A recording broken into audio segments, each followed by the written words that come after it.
ఒక పవిత్రమైన ఉదయం. పార్వతీదేవి శివుడికి ప్రేమతో అన్నం వడ్డిస్తుంది. ఆ ప్రశాంతమైన క్షణాన్ని శివుడు గమనిస్తూ నెమ్మదిగా ఇలా అన్నాడు, అసలు ఈ లోకంలో అన్నం విలువ నిజంగా ఎవరికైనా తెలుసా? అప్పుడే వినాయకుడు ప్రత్యక్షమవుతారు, చిరునవ్వు నవ్వుతూ, అన్నం అంటే ఆకలి తీరుస్తుంది కాదదు, మన జీవితాన్ని, దైవ ఆశీర్వాదాన్ని కూడా ఇస్తుంది అని అంటాడు.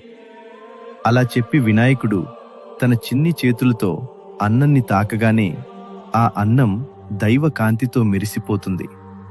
బంగారు కాంతి చుట్టూ వ్యాపించింది. ఆ దృశ్యం శివపార్వతులను కూడా ఆశ్చర్యపరిచింది. అప్పుడు శివుడు చిరునవ్వుతో వినాయకుడిని ఆశీర్వదిస్తూ ఇలా అన్నాడు, ఈ లోకానికి అన్నం విలువ నేర్పే దేవుడివి నువ్వే గణపయ్యా. ఈ వీడియో ఒక ఉద్దేశం ఏంటంటే, అన్నాన్ని గౌరవించేవాడే జీవితాన్ని గౌరవించినవాడు.